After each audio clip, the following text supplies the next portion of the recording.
Imagine walking through the sun-baked badlands of the American West and stumbling upon something so large that a grown man can lie down beside it and still not match its length. This is not a boulder. This is not a rock formation shaped by wind and time. This is bone, fossilized, ancient, and belonging to one of the most iconic creatures to have ever walked the earth. This is the skull of Triceratops. Today, we're digging, quite literally, into the full story of this three-horned giant. Not just the anatomy, but the real people who found it, the science that tells us exactly how old it is, the multi-million-dollar auctions that have divided the paleontology world, and the ongoing scientific debates that are still unresolved today. This is the complete story of Triceratops. The name Triceratops comes from Greek, tri meaning three, keros meaning horn, and ops meaning face, literally the three-horned face. And it's a fitting name because nothing about this animal's skull is subtle.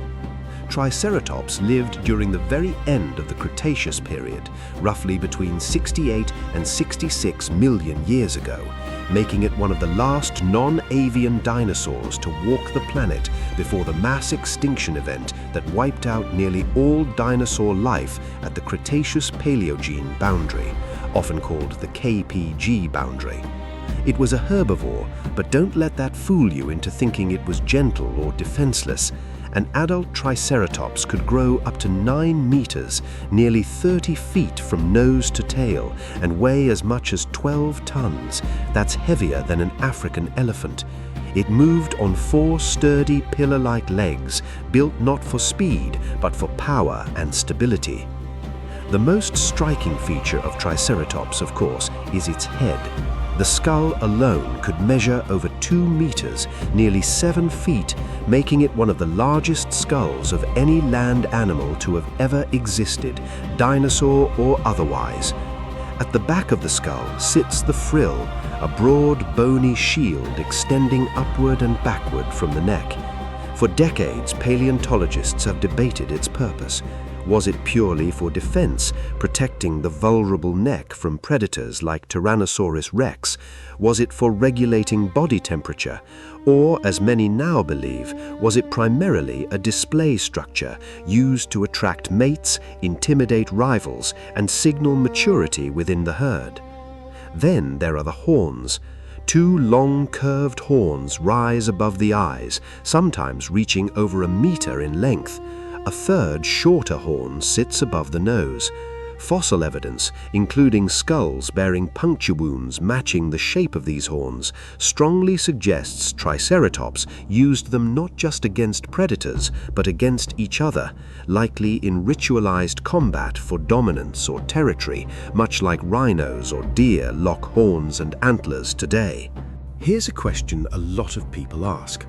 How do scientists actually know these bones are 66 million years old and not 6,000 or 6 million? The answer lies in a combination of stratigraphy and radiometric dating. Stratigraphy is the study of rock layers. Since sediment is deposited over time in predictable order, the deeper a fossil sits, generally, the older it is, relative to the layers around it. But to get an actual number, scientists rely on radiometric dating, most commonly measuring the decay of radioactive isotopes like argon-40 and argon-39 found in volcanic ash layers that are sometimes sandwiched between the sedimentary layers containing the bones.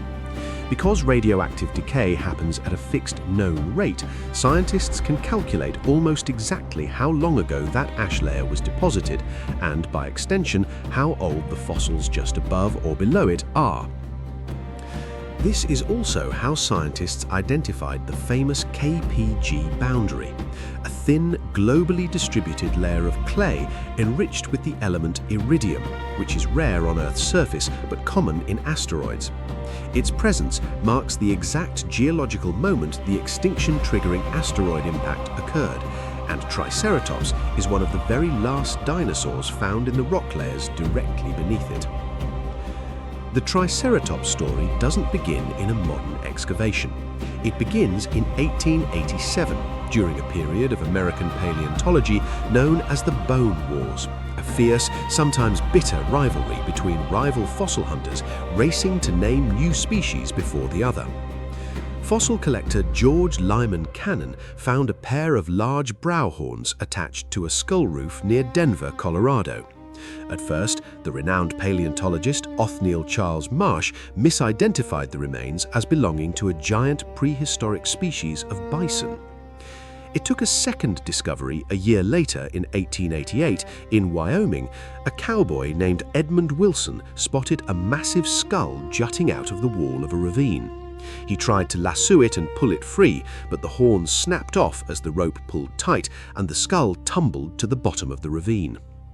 That broken horn eventually made its way to fossil hunter John Bell Hatcher, who recognized its significance and alerted Marsh. Hatcher was sent to properly excavate the skull, and when it was fully prepared, it revealed two long brow horns and a third shorter horn above the nose. Marsh realized this was not a bison at all, it was something entirely new. In 1889, he formally named the genus Triceratops and gave the first species the name Triceratops horridus. More than a century later, paleontologists are still finding Triceratops in the same region where Hatcher once dug, the Hell Creek Formation, spanning parts of Montana, North Dakota, South Dakota, and Wyoming. This formation preserves sediment from the very last days of the Cretaceous Period, making it one of the richest hunting grounds in the world for dinosaurs that lived right up to the extinction event. Excavation today is slow and deliberate.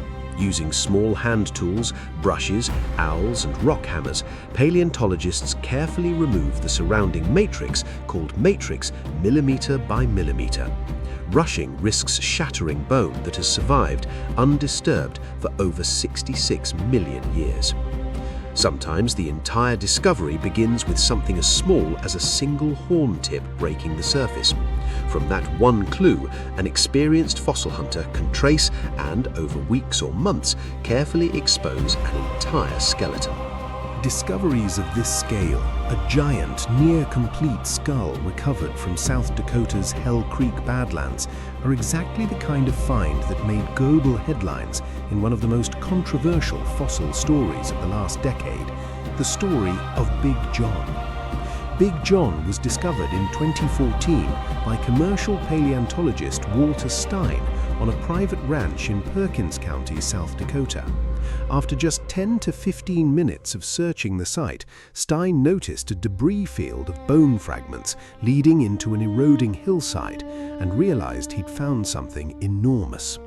What emerged was the largest known Triceratops skeleton ever recovered, roughly 60% complete, with a skull stretching nearly 9 feet long and horns capable of withstanding an estimated 16 tons of pressure. Big John even bears a healed, key-shaped wound on its frill, likely the result of a violent clash with another Triceratops, evidence the animal survived a serious fight before eventually dying. But it's what happened next that made global news. Because Big John was found on private land, it was legally the property of the landowner and could be sold.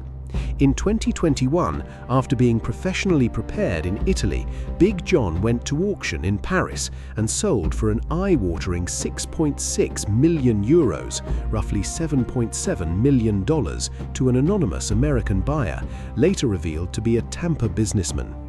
This sale, following the earlier record-breaking $31.8 million sale of the T-Rex known as Stan, ignited a fierce debate within the scientific community.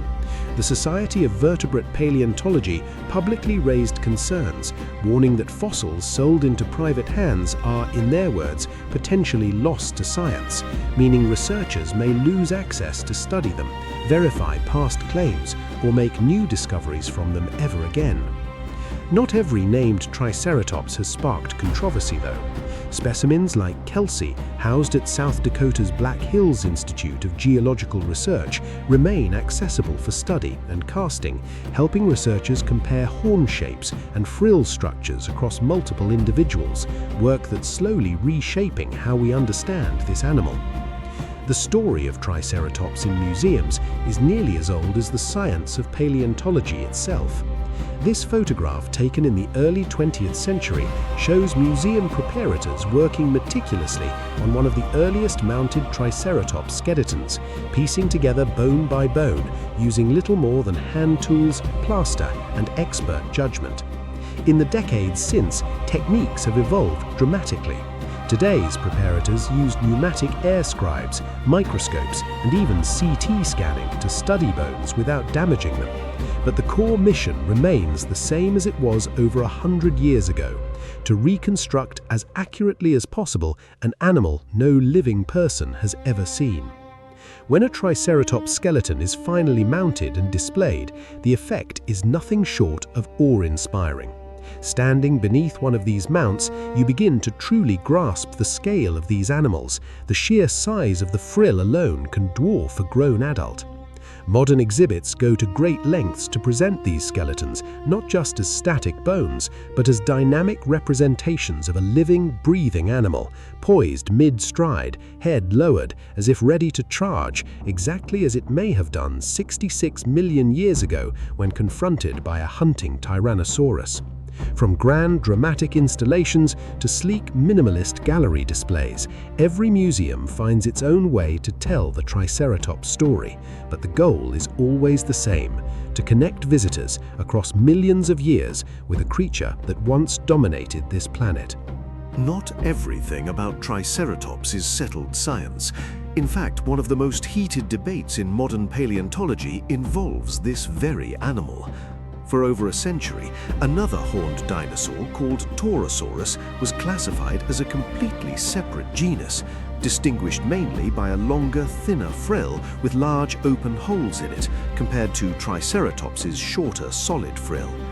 But in 2010, paleontologists John Scannella and Jack Horner published a controversial study proposing that Torosaurus wasn't a separate species at all, but simply a fully mature, older growth stage of Triceratops. Their argument: as a Triceratops aged, its once solid frill gradually thinned and developed holes, eventually resembling what scientists had been calling Torosaurus. The paleontology community remains split on this. Some researchers strongly support the theory, pointing to bone texture studies that track this exact kind of frill transformation. Others argue the differences in skull shape are too significant to be explained by age alone, and that Torosaurus deserves to remain its own genus. It's a reminder that even for an animal as iconic and well-studied as Triceratops, science is never truly finished. Every new skull discovered adds one more data point to a debate that's still very much alive. Triceratops has become one of the most recognized dinosaurs on Earth, not because it was the largest or the fastest or the fiercest predator, but because of its sheer, unmistakable presence. That massive frill, those towering horns, that solid, unshakable stance. From a broken horn lassoed off a Wyoming ravine in 1888 to a $7.7 million skeleton auctioned in Paris in 2021 to an unresolved scientific debate still playing out in research papers today, the story of Triceratops is far from being finished told. Every bone pulled from the sun-cracked earth of the Hell Creek Formation adds one more chapter to a story spanning 66 million years. If you enjoyed digging into the real science, the real people, and the real controversies behind Triceratops, make sure to hit that subscribe button, because we uncover a new fossil story like this every single week. Drop a comment below. Which do you think it is? Is Torosaurus really just an old Triceratops or a completely separate species? Let's debate it down there. And if you want to see more deep dives like this one into famous named specimens, record-breaking fossil auctions, and the scientists racing to piece together prehistoric life, hit that like button, and I'll see you in the next one.